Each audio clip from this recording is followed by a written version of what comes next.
Imagina que navegas por las aguas tranquilas del lago Nasser en el sur de Egipto. Allí, el ambiente sereno te envuelve y te hace sentir como si el tiempo no pasara.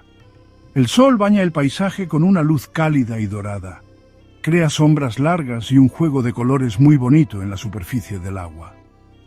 Mientras te deslizas por el lago, algo grandioso aparece en el horizonte.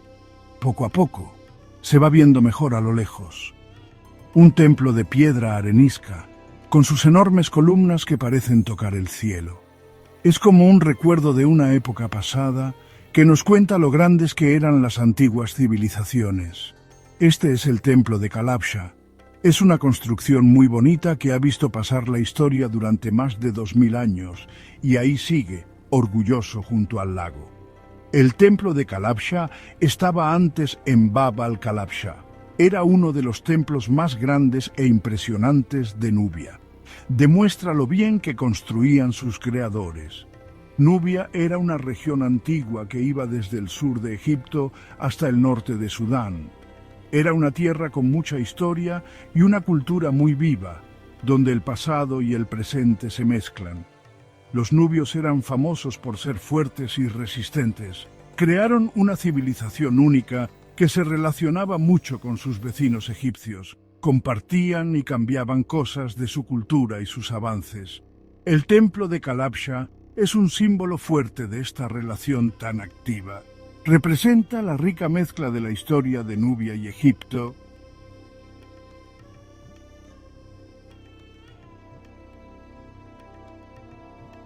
El templo de Kalabsha estaba dedicado a Mandulis, el dios nubio del sol.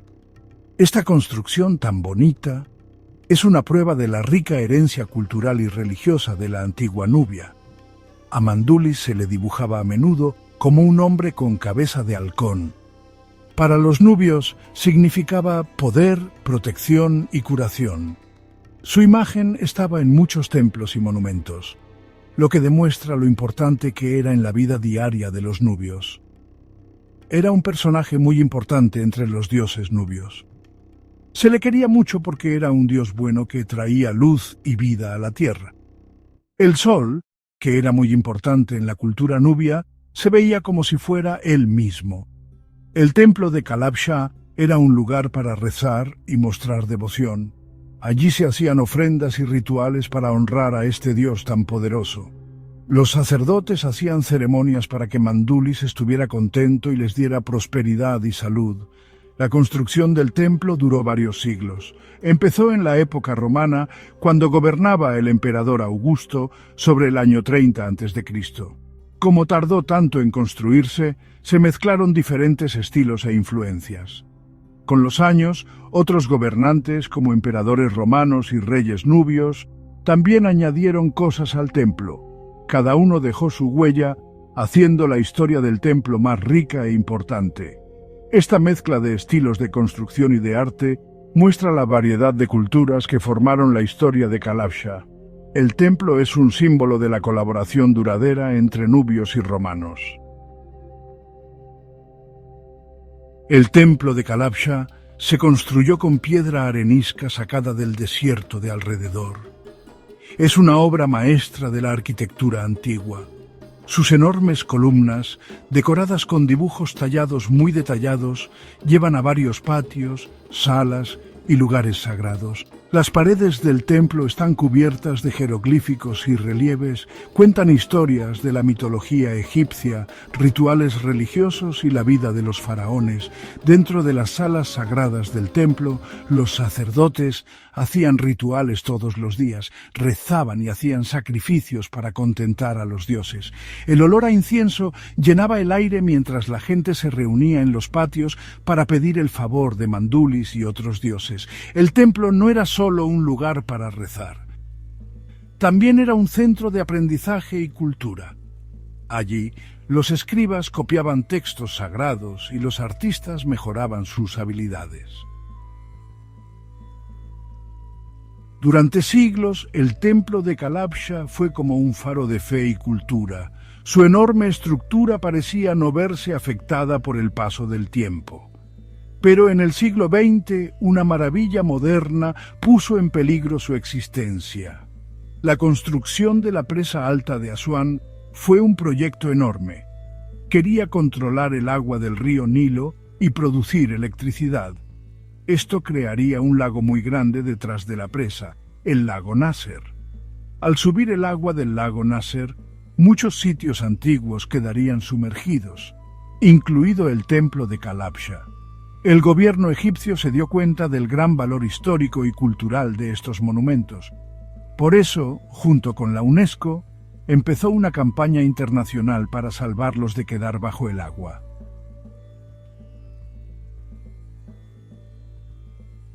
La campaña internacional para salvar los monumentos de Nubia empezó en 1960. Fue algo nunca antes visto. Fue una llamada a la acción que se escuchó en todo el mundo, para que la gente se diera cuenta de la rica herencia cultural que podía perderse para siempre.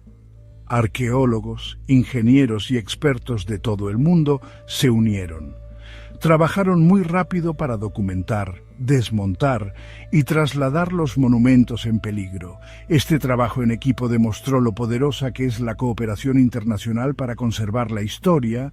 El templo de Kalabsha era una de las construcciones más grandes e importantes en peligro. Se convirtió en el centro de este esfuerzo internacional. Su grandeza y su importancia histórica lo convirtieron en un símbolo del éxito de la campaña. El traslado fue una hazaña de ingeniería increíble. Necesitó soluciones nuevas y una planificación muy cuidadosa para que el templo no se estropeara durante el traslado. Primero, se documentó el templo con mucho cuidado. Cada piedra, cada talla y cada inscripción se fotografió y se apuntó. Este registro detallado fue muy importante para volver a montar el templo correctamente en su nuevo sitio. Luego, se desmontó el templo con cuidado. Cada bloque se numeró y se anotó dónde estaba originalmente.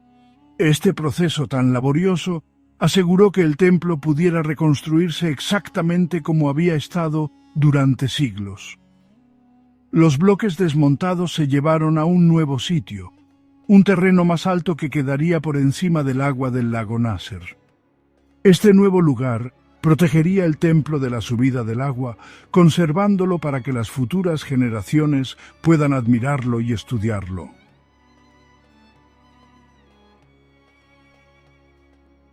Después de años de trabajo muy cuidadoso, el templo de Kalabsha se volvió a montar en una pequeña isla al sur de la presa alta de Asuán. Este nuevo lugar se eligió con cuidado para que se pareciera lo más posible al sitio original del templo. Ofrecía un refugio seguro para el antiguo monumento. Hoy, el templo está orgulloso en su isla, y sus paredes de piedra arenisca brillan con el cálido sol egipcio. El traslado del templo de Kalabsha es una prueba del poder de la cooperación internacional y de lo importante que es conservar nuestra herencia cultural común. Nos recuerda que, incluso cuando los problemas parecen muy difíciles, la humanidad puede unirse para proteger los tesoros del pasado para las futuras generaciones.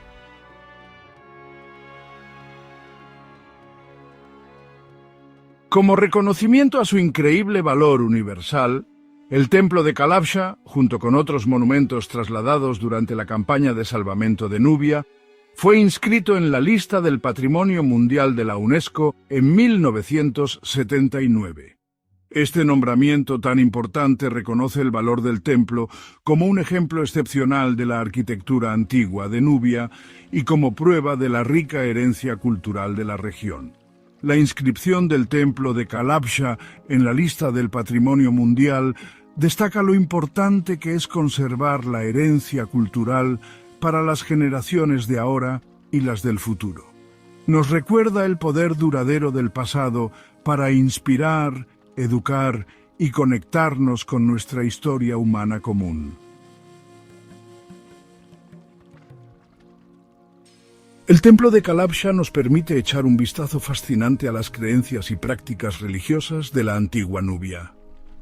Los relieves e inscripciones del templo nos dan información muy valiosa sobre cómo se adoraba a Mandulis. el dios Nubio del Sol, y el papel que tenía en la vida de la gente. También nos enseñan sobre las relaciones entre las culturas nubia y egipcia, mostrando una mezcla compleja de tradiciones compartidas y creencias únicas. Una cosa curiosa del templo de Kalabsha es que tiene una pequeña capilla dedicada a Augusto, el primer emperador romano. Esta capilla, construida en la época romana, muestra la influencia del gobierno romano en Nubia y cómo se mezclaban las creencias religiosas en el mundo antiguo.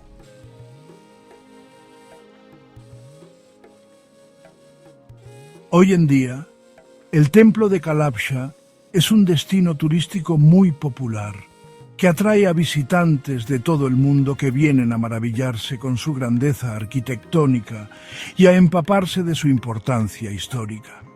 Mientras exploras los patios y las salas del templo, deja que tu imaginación te lleve atrás en el tiempo, a una época de faraones, dioses y rituales antiguos. El templo de Kalabsha es más que un simple monumento. Es una prueba viva del poder duradero del ingenio humano, de la resistencia y del atractivo eterno del pasado. Su viaje desde su lugar original a orillas del Nilo hasta su nuevo hogar en el lago Nasser nos recuerda con fuerza lo importante que es conservar nuestra herencia cultural común para las generaciones futuras.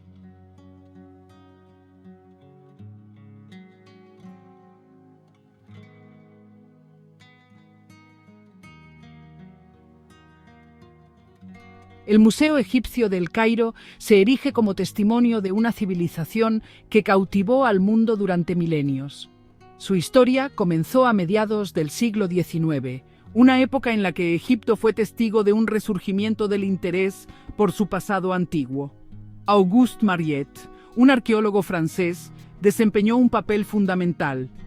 Mariette, alarmado por el saqueo de sitios antiguos, abogó por la preservación del patrimonio de Egipto.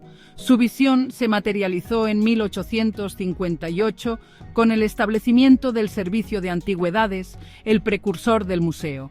Ubicada inicialmente en un modesto edificio cerca del distrito de Bulaq, la colección creció rápidamente. El Nilo, sin embargo, tenía otros planes. Una devastadora inundación en 1878 amenazó la floreciente colección. Los artefactos fueron trasladados meticulosamente a un lugar seguro, pero el evento subrayó la necesidad de un hogar más seguro y permanente. El museo encontró su hogar actual en 1902, en un majestuoso edificio en la Plaza Tahrir de El Cairo. Diseñado por el arquitecto francés Marcel Durignon, el edificio en sí es una impresionante mezcla de estilos neoclásicos y egipcios antiguos. Su gran escalera y sus amplios salones proporcionaron un escenario adecuado para los tesoros que albergaba. Gastón Maspero, un eminente egiptólogo, sucedió a Mariette como director del museo. El mandato de Maspero marcó un periodo de expansión significativa y rigor académico. Reorganizó la colección, implementó prácticas museológicas modernas y publicó extensamente sobre la historia y la cultura egipcias. Otra figura destacada fue Howard Carter, cuyo descubrimiento de la tumba de Tutankamón en 1922 catapultó al museo al centro de atención mundial.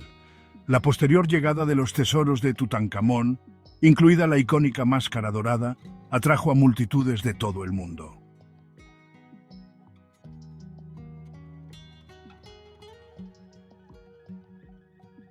El diseño del museo, con sus dos plantas, refleja una organización cronológica y temática.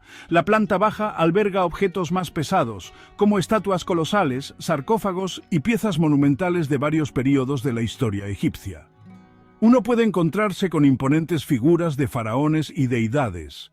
Arriba, la atención se centra en artefactos más pequeños y delicados.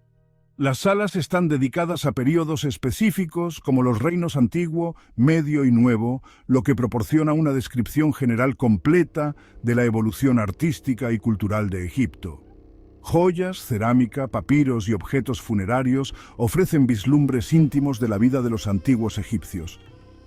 A lo largo de las décadas, el museo ha sido objeto de ampliaciones y reformas para dar cabida a su colección, en constante crecimiento. Se han añadido nuevas salas y galerías y se han implementado modernas técnicas de exhibición para mejorar la experiencia del visitante.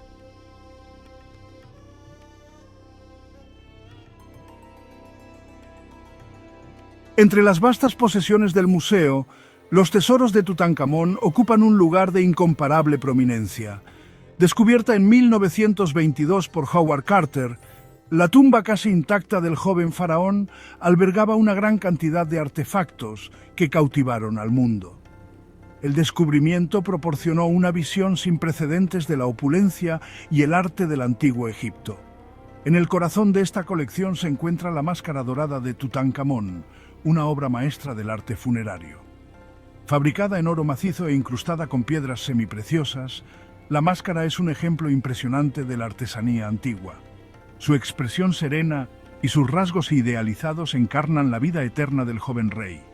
La máscara, sin embargo, no es más que uno de los muchos tesoros recuperados de la tumba de Tutankamón. El museo alberga una amplia gama de objetos, incluidos carros dorados, muebles ornamentados, vasijas de alabastro y una deslumbrante colección de joyas.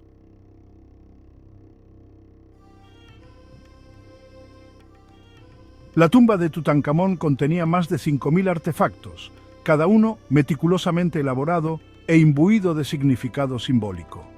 Los carros, por ejemplo, no eran meros medios de transporte, sino que representaban el poder del rey y su estatus divino. Los muebles, adornados con intrincadas tallas e incrustaciones, tenían fines tanto prácticos como rituales. Las vasijas de alabastro, algunas con forma de animales o criaturas míticas, contenían preciosos ungüentos y perfumes, esenciales para el viaje del rey al más allá. Las joyas, que iban desde delicados collares hasta elaborados pectorales, mostraban la habilidad de los antiguos orfebres egipcios y reflejaban el estatus y la riqueza del rey. La enorme cantidad y calidad de los artefactos de la tumba de Tutankamón proporcionan una comprensión sin precedentes de las prácticas funerarias, las creencias religiosas y los logros artísticos del antiguo Egipto. La colección sigue cautivando e inspirando asombro en los visitantes de todo el mundo. Más allá de los tesoros de Tutankamón, el Museo Egipcio ofrece un viaje completo a través de milenios de historia egipcia. Desde el periodo predinástico hasta la época grecorromana, la colección del museo abarca más de 5.000 años de civilización. Cada artefacto, ya sea una estatua monumental o un humilde amuleto, proporciona una ventana al pasado. El Imperio Antiguo, conocido por la construcción de pirámides, está representado por estatuas colosales de faraones como Djoser, Keops y Kefren. El Imperio Medio, un periodo de resurgimiento político y cultural, se exhibe a través de intrincadas joyas, elegantes esculturas y modelos finamente elaborados de la vida cotidiana. El Imperio Nuevo, marcado por la expansión imperial y la innovación artística, está ricamente representado por objetos de los reinados de poderosos faraones como Hatshepsut, Tutmosis III y Ramsés II. El museo también alberga artefactos de periodos posteriores, incluidas las épocas tolemaica y romana, lo que refleja el legado perdurable del antiguo Egipto. Entre los muros del museo se desarrollan innumerables historias, cada objeto susurra cuentos de una época pasada. La paleta de Narmer, por ejemplo, un objeto ceremonial que se remonta al período dinástico temprano, representa la unificación del Alto y el Bajo Egipto, un acontecimiento fundamental en la historia egipcia. La piedra Rosetta, descubierta en 1799, proporcionó la clave para descifrar los jeroglíficos, desvelando los secretos de la escritura del antiguo Egipto. El museo también alberga una vasta colección de papiros, antiguos rollos que contienen una gran cantidad de información sobre la literatura, la religión, la medicina y la vida cotidiana de los egipcios. El Libro de los Muertos, una colección de textos funerarios, proporciona información sobre las creencias egipcias sobre el más allá. Más allá de los artefactos icónicos, el museo alberga innumerables joyas ocultas, cada una con su propia historia que contar. Un pequeño amuleto que se usaba como protección, un juguete infantil, la paleta de un escriba. Estos objetos cotidianos ofrecen vislumbres íntimos de la vida de los antiguos egipcios.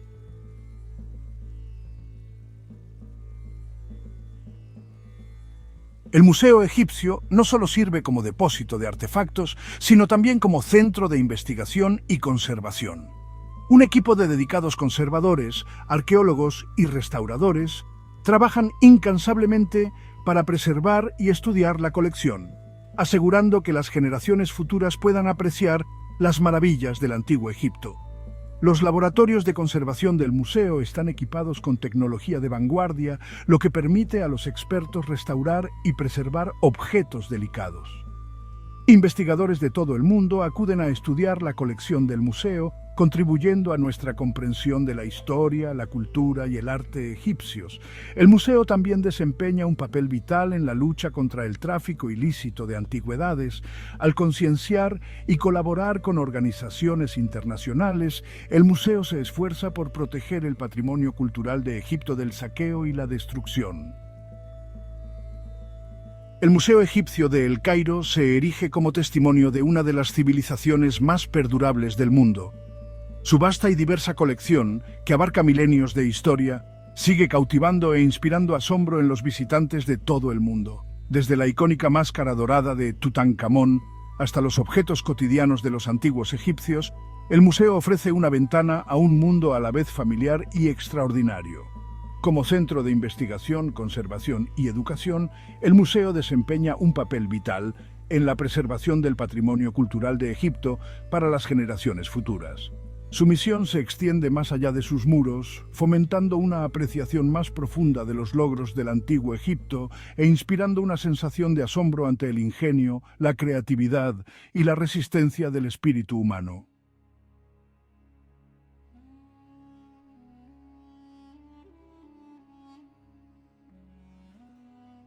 Oro, un símbolo de poder, pureza y vida eterna. Desde tiempos inmemoriales ha cautivado a civilizaciones de todo el mundo. Desde las arenas soleadas del antiguo Egipto hasta las ciudades bulliciosas de hoy, el oro siempre ha fascinado de forma irresistible. Su brillo y su rareza lo han convertido en el mayor símbolo de riqueza y prestigio. Para los antiguos egipcios el oro estaba muy unido a sus creencias, sus rituales y su propia forma de ver el universo.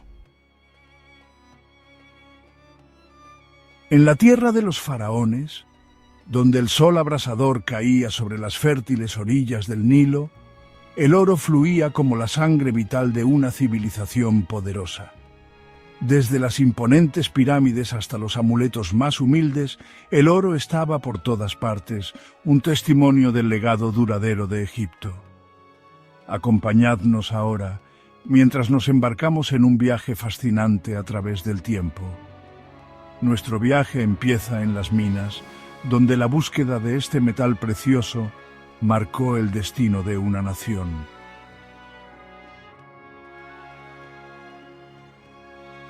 Los antiguos egipcios creían que el oro no era un simple elemento de la tierra, era un regalo del cielo, nacido de las propias lágrimas de Ra, el dios del sol. Cuando Ra lloraba lágrimas de alegría, éstas caían a la tierra, convirtiéndose en brillantes pepitas de oro. Este origen divino le dio al oro un aura sagrada, poniéndolo por encima de todos los demás metales. Se convirtió en sinónimo del brillo del sol, de su calor que da vida y de su conexión con los reyes y el poder.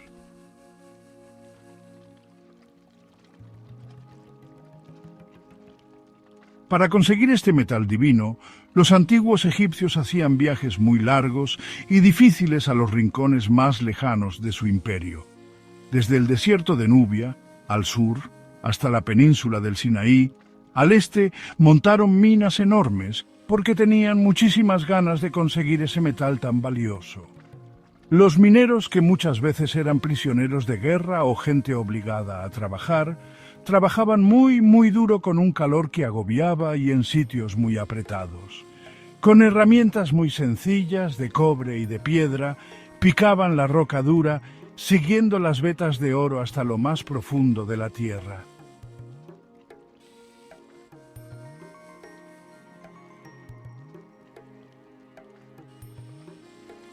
El mineral que sacaban, que era una mezcla de roca y metal valioso, Después lo llevaban, muchas veces a lomos de burros o en barco por el río Nilo, a los sitios donde lo fundían. Allí unos artesanos muy hábiles usaban técnicas ingeniosas para separar el oro de las impurezas. Usaban hornos con carbón vegetal para calentar el mineral a temperaturas muy altas. Así, el oro se derretía y lo podían recoger. Este trabajo tan duro daba como resultado el metal valioso que luego adornaría los templos, las tumbas y los cuerpos de los faraones.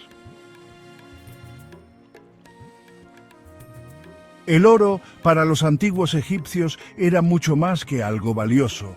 No era solo un símbolo de riqueza o poder, sino algo divino, muy conectado con lo que eran sus dioses. Lo llamaban la carne de los dioses, algo del cielo que se podía tocar aquí en la tierra. Esta idea estaba en toda su vida religiosa, desde los templos grandes hasta los amuletos más pequeños.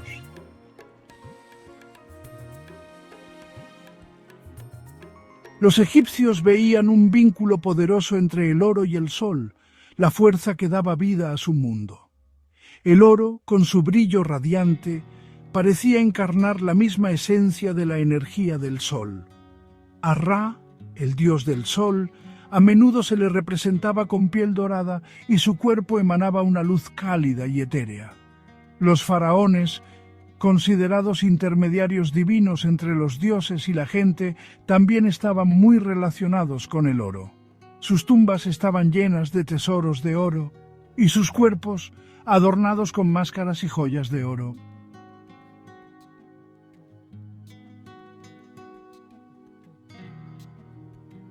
El oro era muy importante en los rituales de entierro tan especiales de los egipcios.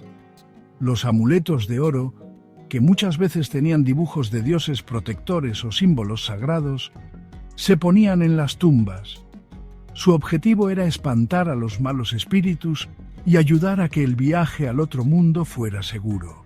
Los egipcios creían que los muertos tenían que llevar adornos de oro para que los dioses los reconocieran en la otra vida. Esta creencia hizo que se crearan objetos funerarios preciosos, desde joyas hechas con mucho cuidado hasta sarcófagos muy elaborados, todos llenos de oro.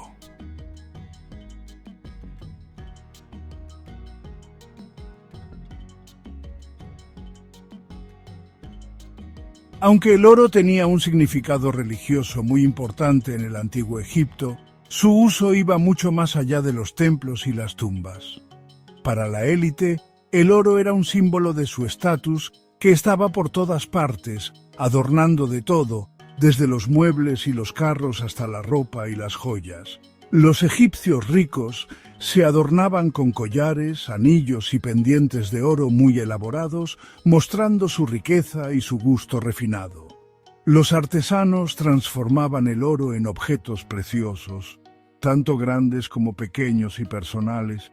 Llegaron a dominar técnicas como el granulado, la filigrana y el cloisonné, creando diseños muy detallados que demostraban lo bien que trabajaban este metal tan valioso. Incluso para la gente del pueblo, el oro tenía un atractivo especial. Los amuletos de oro, que muchas veces representaban dioses que protegían, eran muy buscados porque se creía que tenían el poder de alejar el mal y traer buena suerte.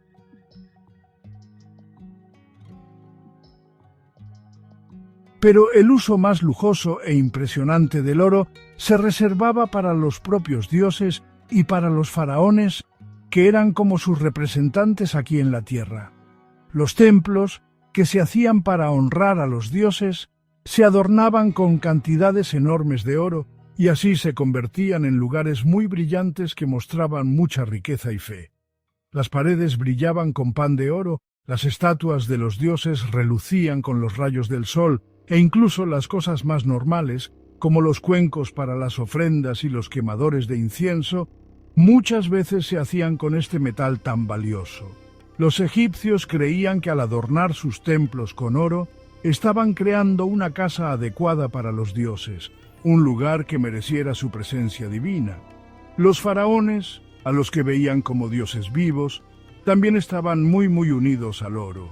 Sus tumbas, que eran construcciones muy grandes hechas para asegurar que llegaran bien al más allá, eran como cofres del tesoro de verdad, llenas de cantidades de oro que ni te imaginas.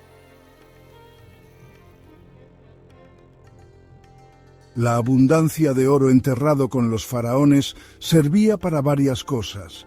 Era un símbolo poderoso de su poder y estatus que demostraba su riqueza y su derecho divino a gobernar incluso en la muerte. Se creía que el oro podía transformar las cosas. Pensaban que elevaba el espíritu del faraón y le ayudaba en su viaje al más allá. El oro no solo era importante para la religión y como símbolo, también era clave para la economía del antiguo Egipto. Se usaba como moneda para facilitar el comercio y para pagar los impuestos. Los egipcios controlaban minas de oro muy grandes, que estaban sobre todo en Nubia y en el desierto oriental.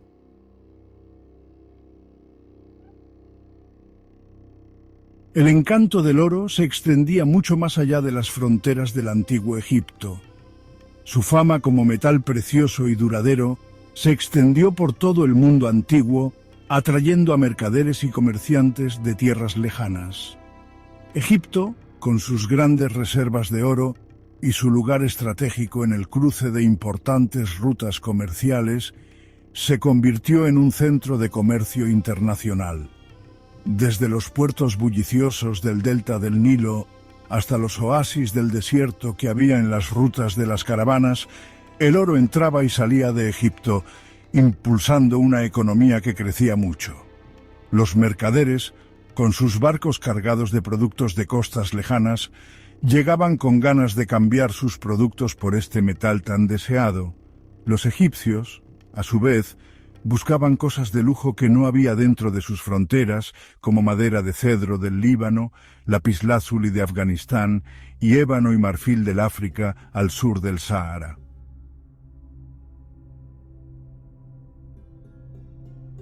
Los antiguos egipcios establecieron importantes relaciones comerciales con la tierra de Punt, situada junto al Mar Rojo o en el Cuerno de África. Punt era conocido por sus productos exóticos, como el incienso, el ébano, el marfil y el oro. Los egipcios emprendieron expediciones a Punt, desafiando mares peligrosos.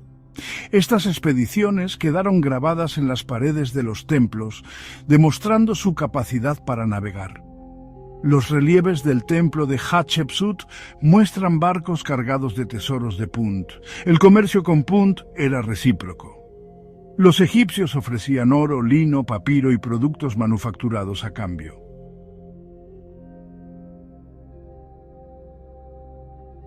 El oro, además de ser una mercancía importante, también sirvió como una herramienta muy poderosa para la diplomacia en el antiguo Egipto. Los faraones, que querían mantener relaciones de paz con sus vecinos o proteger sus fronteras de posibles peligros, muchas veces utilizaban el oro como regalo diplomático.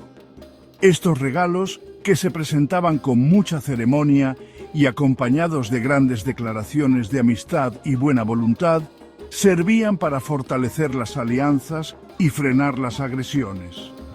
Los egipcios también usaban el oro para asegurarse el acceso a recursos vitales, como la madera de los bosques de cedro del Líbano o la turquesa de la península del Sinaí.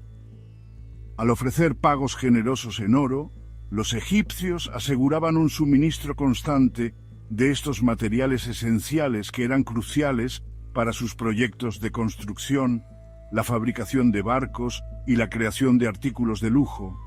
El flujo de oro, tanto el que entraba como el que salía de Egipto, impulsado por el comercio, la diplomacia y las conquistas, tuvo un impacto muy grande en el mundo antiguo.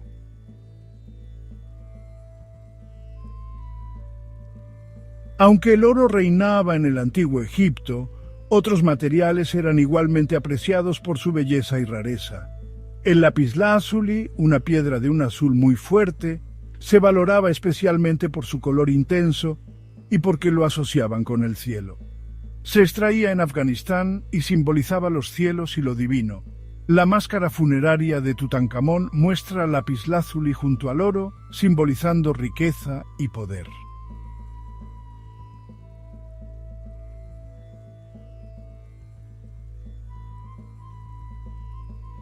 La turquesa, una piedra de un color azul verdoso muy vivo, se sacaba de minas en la península del Sinaí y otras zonas muy secas. Su color, que recuerda al agua y a las plantas, era un símbolo de fertilidad, de que las cosas vuelven a nacer y de protección. La turquesa se usaba en amuletos y joyas porque la gente creía que tenía poderes mágicos. La obsidiana, que es un vidrio que viene de los volcanes, era un símbolo tanto del caos como de la protección. Como tenía los bordes muy afilados, era perfecta para hacer herramientas y armas. Los artesanos, que eran muy hábiles, convertían estas piedras y materiales en objetos preciosos. Estas piedras hicieron que el arte del antiguo Egipto tuviera muchas más formas de expresarse.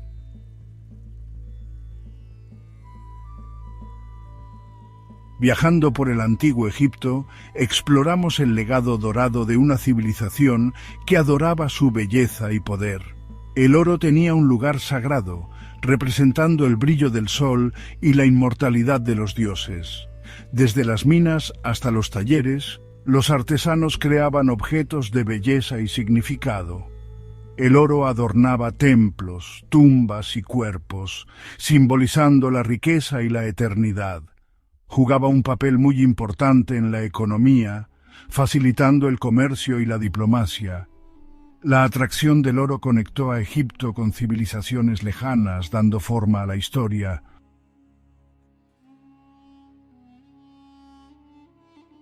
El legado de la fascinación del antiguo Egipto por el oro sigue resonando hoy en día.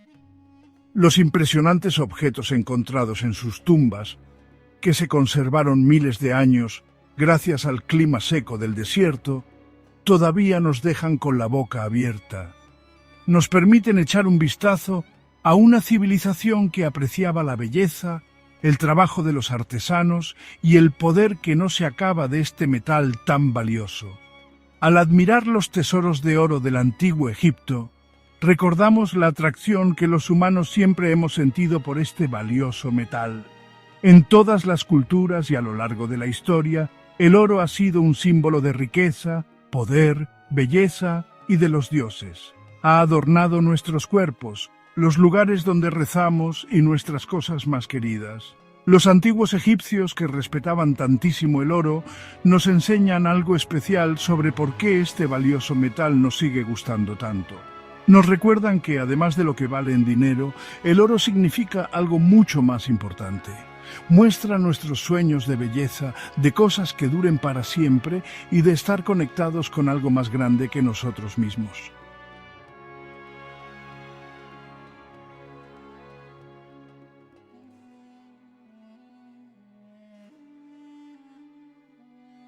Cleopatra VII nació en el 69 a.C., hija de Ptolomeo XII Auletes, el faraón de Egipto. Su familia, los Ptolomeos, eran de origen griego-macedonio, descendientes de uno de los generales de Alejandro Magno. A pesar de su herencia, los Ptolomeos adoptaron la cultura egipcia y Cleopatra, a diferencia de muchos de sus antepasados, aprendió el idioma y las costumbres egipcias. Cleopatra subió al trono en el 51 a.C., a la edad de 18 años, gobernando junto con su hermano menor, Ptolomeo XIII. Sin embargo, el reinado de la joven reina comenzó en medio de problemas políticos. Egipto era un premio rico, deseado por Roma, la potencia que crecía en el Mediterráneo. Los primeros años de Cleopatra en el trono estuvieron marcados por luchas de poder con su hermano y sus consejeros. La joven reina, sin embargo, tenía una inteligencia aguda y entendía muy bien la política. Estaba decidida a asegurar su puesto y devolver a Egipto su antigua gloria. El gobierno conjunto de Cleopatra y Ptolomeo XIII estuvo lleno de tensión. Los consejeros del joven faraón, especialmente el eunuco Potino y el general Aquilas, intentaron apartar a Cleopatra y juntar su propio poder.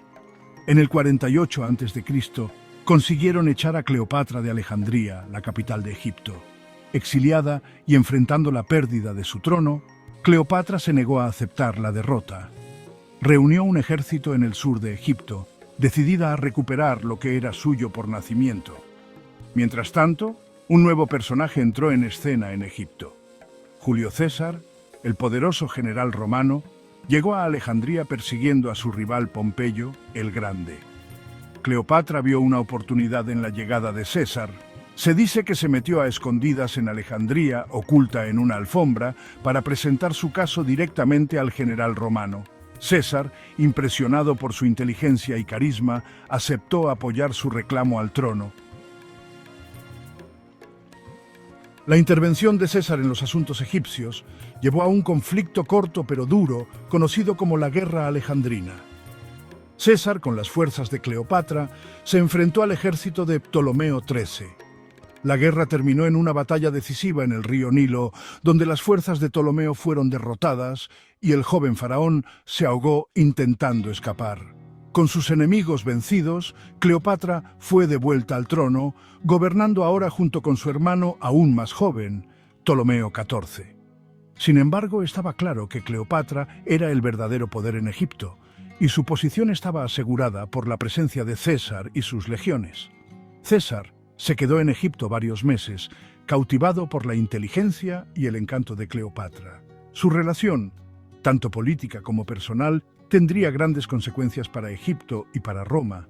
En el 47 a.C., Cleopatra dio a luz un hijo, Ptolomeo César, conocido en la historia como Cesarión, y muchos creían que era hijo de César. La relación de Cleopatra con César tenía muchas caras. Era una alianza estratégica que aseguraba su puesto en el trono y le daba el apoyo del hombre más poderoso del mundo romano. César, a su vez, se benefició de la riqueza y los recursos de Egipto, que eran muy importantes para sus campañas militares. Pero más allá de la política, su relación también era de atracción mutua y de ser buenos compañeros intelectuales. Cleopatra, que hablaba varios idiomas y sabía mucho de filosofía y artes, era una conversadora que encantaba. A César, por su parte, le atraía su inteligencia, ambición y su porte de reina. Su romance causó un escándalo en Roma, donde los enemigos de César lo usaron como prueba de su creciente ambición y de que no respetaba la tradición romana. Cleopatra, sin embargo, no se preocupó por los chismes romanos. Acompañó a César a Roma en el 46 a.C., donde la recibieron con una mezcla de curiosidad y desaprobación. Después del asesinato de César en el 44 a.C., Cleopatra regresó a Egipto. La República Romana se hundió en una guerra civil y Cleopatra observaba con cuidado lo que pasaba. Sabía que el destino de Egipto estaba muy unido al resultado de la lucha por el poder en Roma. Una de las figuras clave en el mundo romano después de César era Marco Antonio, amigo cercano y general leal de César. En el 41 a.C., Antonio llamó a Cleopatra a Tarso, en la actual Turquía, para que respondiera por el supuesto apoyo que había dado a sus enemigos. Cleopatra, siempre estratega, vio esto como una oportunidad para hacer una nueva alianza con un líder romano poderoso. Llegó a Tarso con gran estilo, navegando por el río Cidno en una barcaza muy decorada, vestida como la diosa Afrodita. Antonio, conocido por su amor al lujo y al espectáculo, quedó completamente cautivado. La relación de Cleopatra y Antonio rápidamente se convirtió en un romance apasionado y una alianza estratégica. Compartían la visión de un poderoso imperio oriental, con Egipto en el centro, que desafiara el dominio de Roma. Cleopatra dio a Antonio apoyo económico y militar, muy importante para sus campañas contra los asesinos de César y sus rivales por el poder en Roma. Su alianza, sin embargo, era vista con desconfianza y enfado en Roma. Los enemigos de Antonio presentaban a Cleopatra como una seductora manipuladora, decidida a atraparlo y usarlo para sus propias ambiciones. Las declaraciones públicas de Antonio, como su decisión de dar a Cleopatra y a sus hijos territorios en Oriente, aumentaron aún más estas sospechas. A pesar de la creciente oposición en Roma, Cleopatra y Antonio siguieron fortaleciendo su poder en Oriente. Cleopatra Tuvo 3 hijos con Antonio, los gemelos Alejandro Helios y Cleopatra Selene, y otro hijo, Ptolomeo Filadelfo.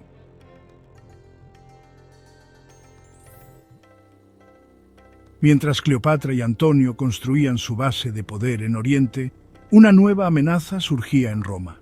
Octavio, sobrino nieto y heredero adoptivo de César, estaba poco a poco juntando su propio poder.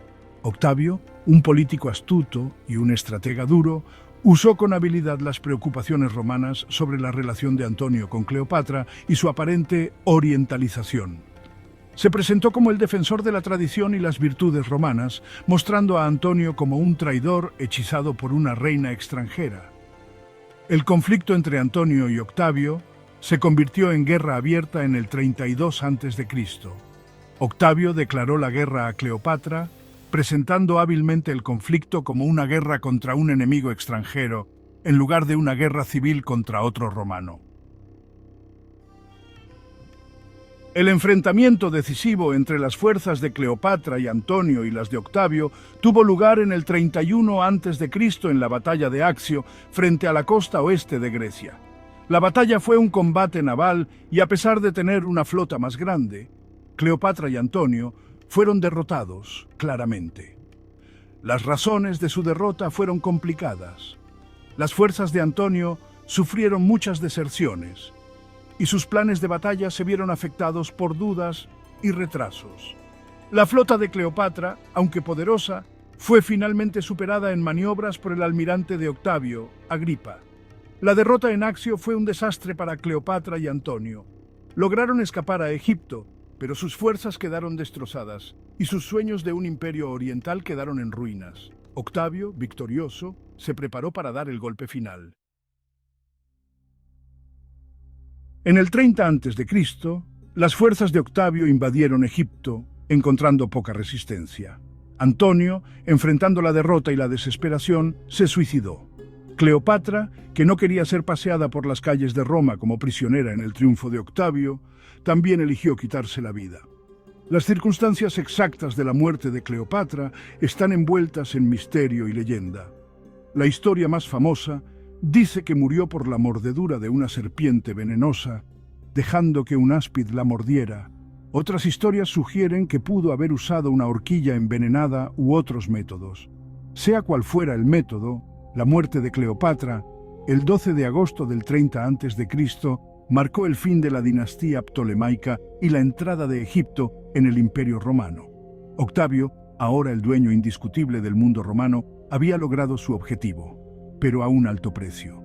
Cleopatra, al morir, le había negado la victoria final de capturarla viva. Su leyenda, sin embargo, viviría, asegurando su lugar en la historia como una de las figuras más fascinantes y polémicas del mundo antiguo. La historia de Cleopatra ha fascinado la imaginación de la gente durante siglos. Ha sido el tema de muchísimas obras de arte, libros y películas, y su imagen ha cambiado y se ha vuelto a interpretar según las diferentes culturas y épocas históricas. ¿Fue una seductora sin piedad que usó sus encantos para manipular a hombres poderosos o una gobernante astuta y capaz que luchó por salvar su reino en tiempos difíciles? La verdad, como suele pasar con las figuras históricas, probablemente está en algún punto intermedio. El legado de Cleopatra es complicado y tiene muchas caras. Fue la última faraona de Egipto, una reina que supo moverse por las peligrosas aguas de la política romana con inteligencia y decisión. Fue amante, madre y gobernante que dejó una huella imborrable en la historia. Su historia, una mezcla de intrigas políticas, romance apasionado y tragedia final, sigue fascinando e inspirando, asegurando que la leyenda de Cleopatra perdure por muchas generaciones.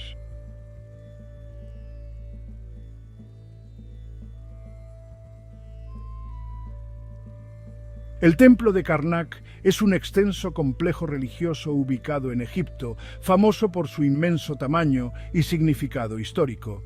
Se sitúa en la orilla este del río Nilo, que ha sido un salvavidas para las civilizaciones durante milenios. Karnak está cerca de la ciudad moderna de Luxor, un bullicioso centro urbano que combina historia antigua con vida contemporánea. Este antiguo sitio fue una vez la ciudad de Tebas, la capital del antiguo Egipto durante su período del Imperio Nuevo. El complejo del templo es una maravilla de la arquitectura antigua, que muestra la ingenuidad y la destreza de los antiguos egipcios. Es un testimonio del poder y el arte de los faraones, quienes encargaron grandes estructuras para honrar a sus dioses y a sí mismos.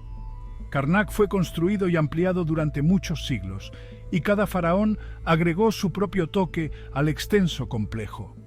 Es un lugar de peregrinación y culto desde hace más de 2000 años, atrayendo a personas de todas partes para rendir homenaje a los dioses. El complejo es un enorme museo al aire libre que ofrece una visión única de las prácticas religiosas y culturales del antiguo Egipto. Es un tesoro de arte y arquitectura del antiguo Egipto, con tallas intrincadas y estatuas monumentales.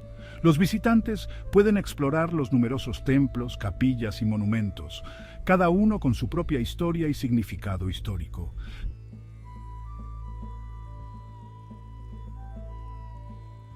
Karnak es una ventana al pasado, que ofrece información sobre la vida religiosa, política y social del antiguo Egipto. Es un recordatorio de la grandeza y la sofisticación de la civilización egipcia antigua, una civilización que ha dejado una huella imborrable en la historia.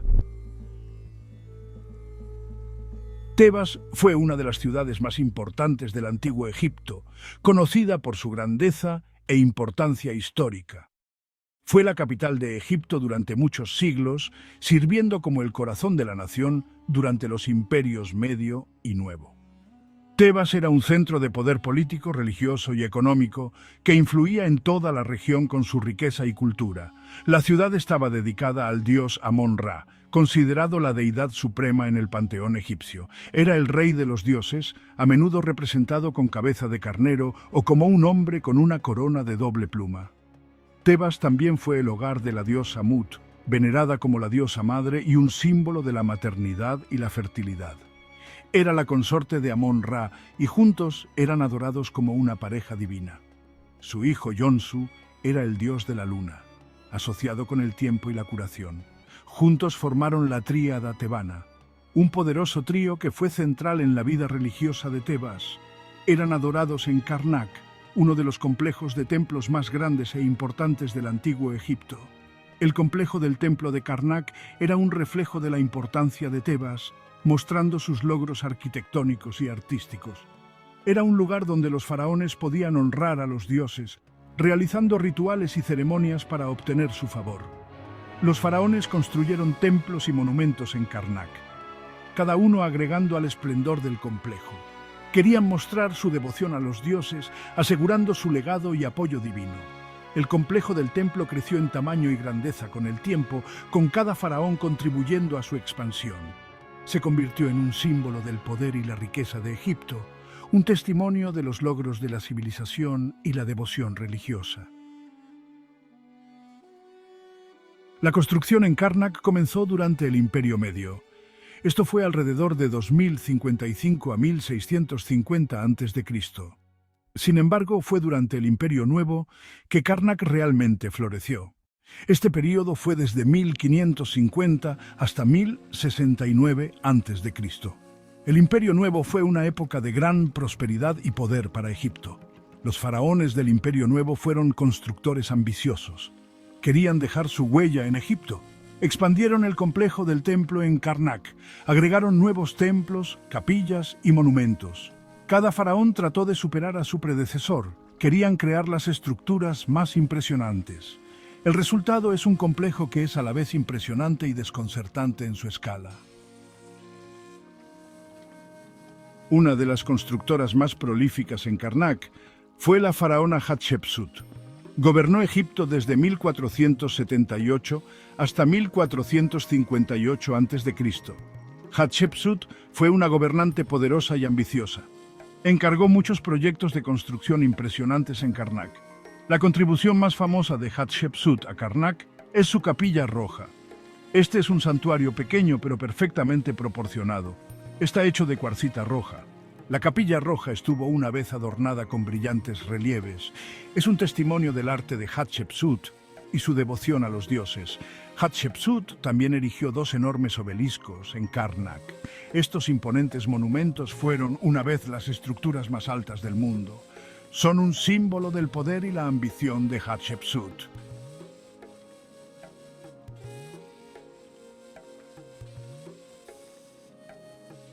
La gran sala hipóstila es una de las estructuras más impresionantes de Karnak.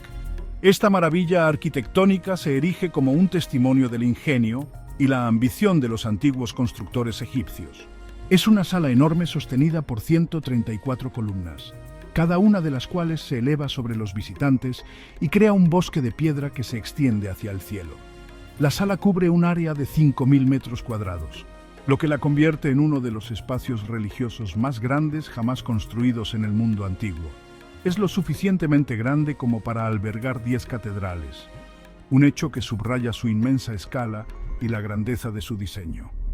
La sala hipóstila fue construida por el faraón Seti I, quien inició su construcción como parte de su gran visión para el complejo del templo de Karnak. Gobernó Egipto desde 1290 hasta 1279 a.C., un periodo marcado por importantes logros arquitectónicos y culturales. El hijo de Seti I, Ramsés II, completó la sala continuando con el legado de su padre y agregando sus propios toques a la estructura monumental. La sala es una obra maestra de la ingeniería y el arte, que muestra las técnicas avanzadas y las habilidades artísticas de los antiguos artesanos egipcios. Las columnas están decoradas con tallas intrincadas que representan escenas de dioses, faraones y rituales religiosos que cuentan la historia del antiguo Egipto. La gran sala hipóstila se usaba para ceremonias religiosas, sirviendo como un espacio sagrado donde los sacerdotes realizaban rituales y ofrendas a los dioses. Era un lugar donde el faraón podía comunicarse con los dioses, reforzando su derecho divino a gobernar y su conexión con lo divino. La sala es un testimonio del poder y la grandeza del Imperio Nuevo, que refleja el poderío y la devoción religiosa de los faraones que la construyeron. El Imperio Nuevo llegó a su fin alrededor de 1069 a.C. Egipto entró en un periodo de decadencia. El complejo del templo de Karnak todavía se usaba con fines religiosos. Sin embargo, ya no se expandió ni se embelleció. En siglos posteriores, Karnak fue ocupada por los romanos. Añadieron sus propios toques al complejo, construyeron un templo al dios Júpiter. Los romanos también convirtieron algunos de los templos existentes en iglesias. Después de la caída del Imperio Romano, Karnak fue abandonada. Cayó en ruinas. Las arenas del desierto enterraron lentamente el complejo del templo. Sección 7. Redescubriendo un mundo perdido. Durante siglos, Karnak permaneció en el olvido. La gente local sabía de su existencia. Sin embargo, el mundo exterior no tenía idea de su escala o grandeza. En el siglo XVIII, los exploradores europeos comenzaron a redescubrir las maravillas del antiguo Egipto. En 1798, Napoleón Bonaparte lanzó su expedición a Egipto. Trajo consigo un equipo de académicos y científicos. Se les encomendó la tarea de documentar los antiguos monumentos de Egipto. El equipo produjo dibujos detallados y descripciones de Karnak. Estas publicaciones ayudaron a despertar una ola de interés por el antiguo Egipto. En el siglo XIX, los arqueólogos comenzaron a excavar Karnak en serio. Descubrieron el complejo del templo. Sección 8. Karnak. Patrimonio de la humanidad. Hoy en día, Karnak es uno de los destinos turísticos más populares de Egipto. Es un sitio del Patrimonio Mundial de la UNESCO. El complejo es visitado por millones de personas cada año. Karnak es un sitio importante para arqueólogos e historiadores. Es una rica fuente de información sobre la cultura y la religión del antiguo Egipto. Los arqueólogos todavía están excavando Karnak. Están haciendo nuevos descubrimientos todo el tiempo. El complejo del templo de Karnak es una maravilla atemporal. Es un testimonio del ingenio, el arte y la devoción de los antiguos egipcios. Karnak es un lugar de peregrinación, adoración y asombro desde hace más de 2000 años. Continúa inspirándonos hoy. A medida que el sol se pone sobre Karnak, proyecta largas sombras sobre las antiguas piedras. Es un recordatorio del paso del tiempo. Karnak es un lugar donde el pasado se siente muy vivo. Es un lugar donde podemos conectar con el mundo antiguo.